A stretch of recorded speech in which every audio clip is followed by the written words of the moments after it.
Hi, welcome back to SMART Goals and Creating a Well-Balanced Life with Nerrissa Hsu, Integrated Breakthrough Coach. Today we're going to be talking about setting smarter goals in the second segment to this three-part series. And if you joined me for the first part, we talked about the top 5 reasons to set goals. I talked about how top athletes, entrepreneurs, executives, and basically anybody on earth who's been successful has started by creating lofty, amazing goals to pull them forward in the direction of not only their dreams, but their purpose. So what makes a SMART goal? Well, you might have already heard of SMART goals in the past, but I have put my own little spin on this.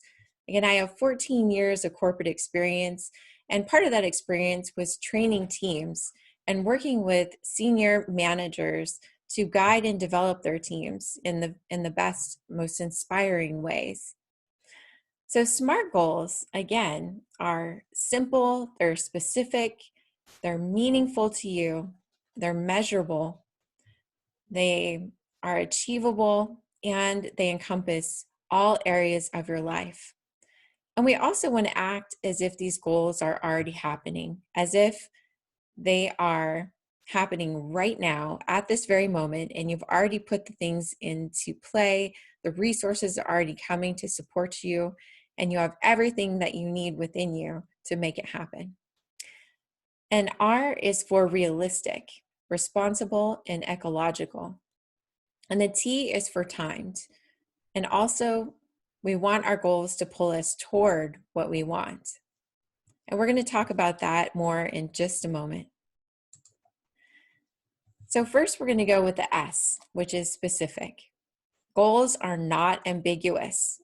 And some great questions to ask yourself to make sure that your goals are very specific are, what do I want to accomplish? What exactly is it? And why is this goal important to me? And who is involved in this goal? And where will this goal take place? And which resources or limits are present?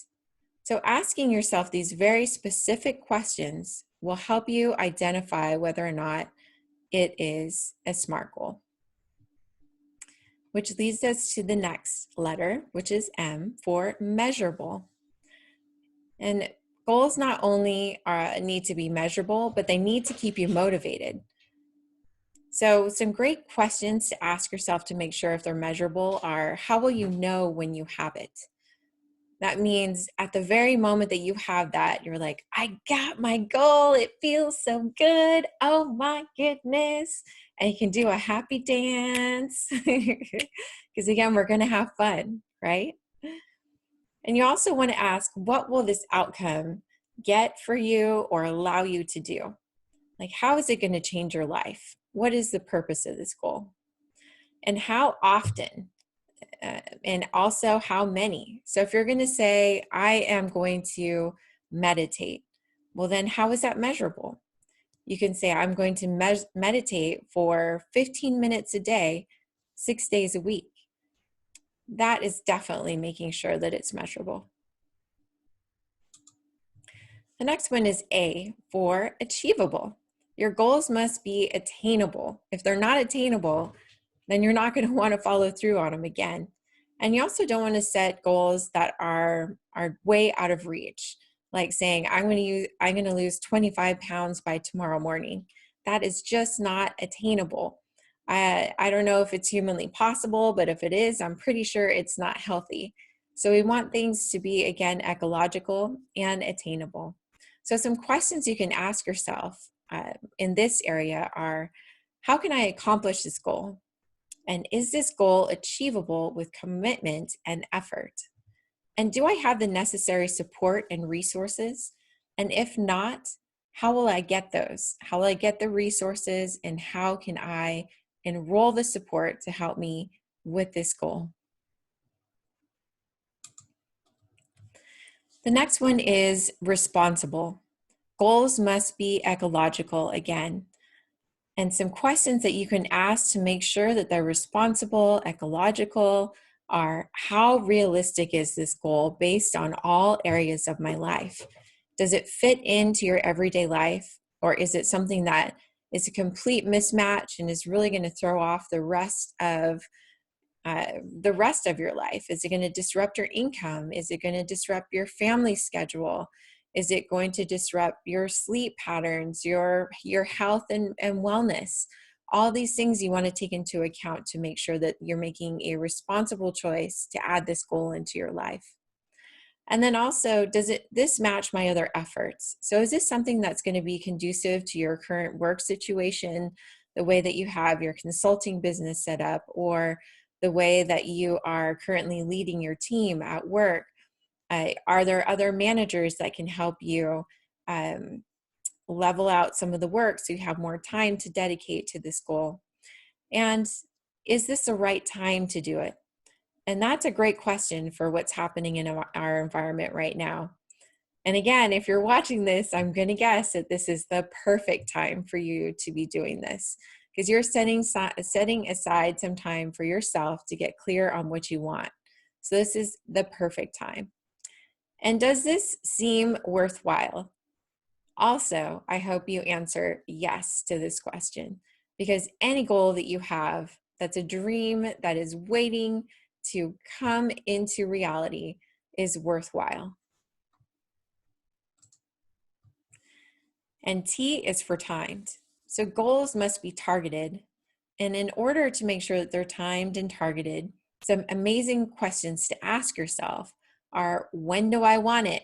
And again, hopefully your answer is right now. Because if it's not now, when? When are you going to do it? But I know you're going to do it because you're watching this video. Another question is this a short-term goal or a long-term goal? And typically a short-term goal is anywhere from right now to about 1 year. And a long-term goal is anywhere from 2 years to a 5-year plan. And also, what can I do about this goal today? And what can I do 6 weeks from now? What can I do 6 months from now? And is it moving toward what I want? And this is really important, you guys. This is one of the biggest things about setting goals is take a goal of, I don't want to be poor. I don't want to be broke. I don't want to be in debt. Do those sound like a positive goal, or does it sound like I'm moving away from poverty, debt, and just feeling altogether negative about finances? A way to reframe that in a more positive light is to move toward the goal. So what are you moving toward in your life that's going to bring more benefit to you? And in my example, it's wealth, right? So moving toward wealth. I want to create more wealth and abundance in my life so I can be of greater service to others. Because wealth to me equals choices, and it equals choices and options to serve people in a bigger way, to have the resources to help other people, to help myself and my family, and to ultimately create a life that's going to be happy and well balanced. And at the end here, I have added some expert tips for you, because again, I've been doing this for a number of years. So expert tip number 1 is this goal evaluative?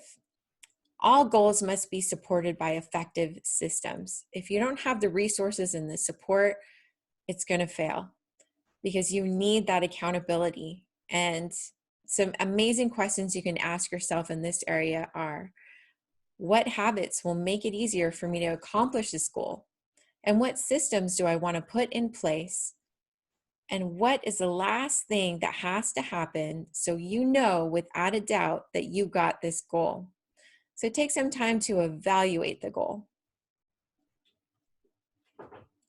And expert tip number 2, what is reward? Again, I promise to make this fun, and there is no fun without a little bit of reward, right? So the type of reward I'm talking about is a healthy reward that's going to support you in your well-being and achieving your goals as an extraordinary leader. So some amazing questions you can ask in this area are, what healthy reward will I get? So give yourself something, give yourself a marker, and also what will accomplishing this goal allow me to have, do, or be in my life that's not present right now? And how will this reinforce the positive actions I'm taking so I'll keep doing it? Another reason to reward yourself, because the more we reward ourselves and celebrate our wins along the way, the more likely we are to keep repeating the behaviors that are going to help us along the path of success.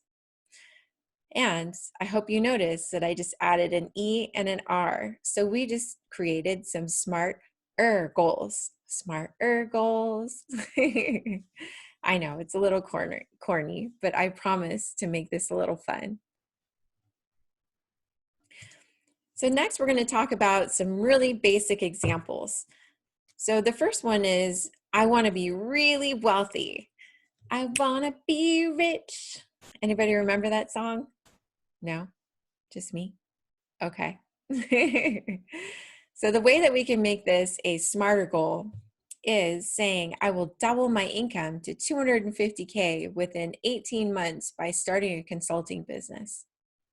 So that sounds a lot smarter than just saying, I want to be really wealthy. We want to quantify it again. We want to measure it. We put some timing in there, and it's very specific. Example number 2 is, I want to write a book. I speak to a lot of leaders in my coaching business who are in the process of writing books right now, or they have a book in them. I think every single leader has at least 1 or 2 books in them that are waiting to come out. And it's a great opportunity for you to talk about your expertise and to be viewed by your peers, your clients, and your team that you're managing as an expert in your field. So a smarter goal, the way we can make it a little bit more quantifiable, is saying, I will write a book about my professional expertise that is at least 200 pages and have the first draft done by August 1st, 2020, and I'll commit to writing at least 3 pages each day until I finish. Now that feels a lot more solid, doesn't it, than just saying, I want to write a book. That sounds more like a dream, right? So again, we're going to dial it down into baby steps, so it's a lot more palpable. Example number 3 is, I want to go to an industry conference, workshop, or training this year. A way to make this a smarter goal would be to say, I will attend South by Southwest in 2021. I will identify and sign up for at least 4 workshops as they become available, and identify the learning outcomes that will benefit my professional development the most. So again, it's specific, it's measurable, it's achievable, it's realistic, responsible, and it's time-bound.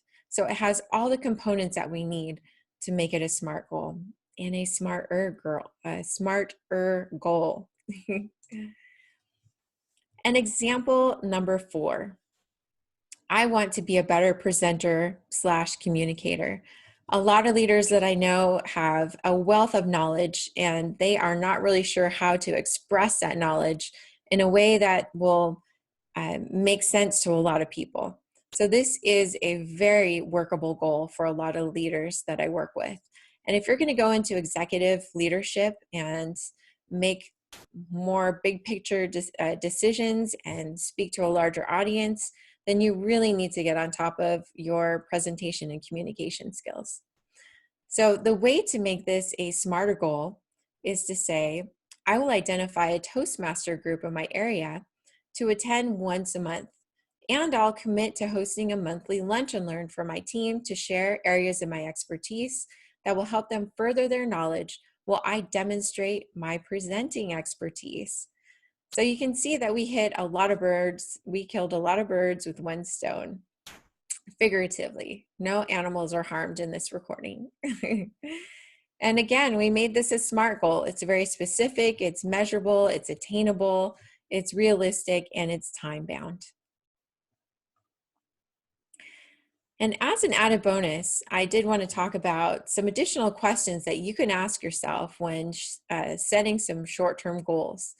And 3 questions in particular that will really help you hone in on your commitment level. And it will also help you from backing out when it comes to thinking, should I really do that today? I don't really feel like it. And I don't know, that just seems like way too much to do today. I'm too busy. So, to mitigate that response, we have MTO, which is what is the minimum that you're willing to commit to for this goal?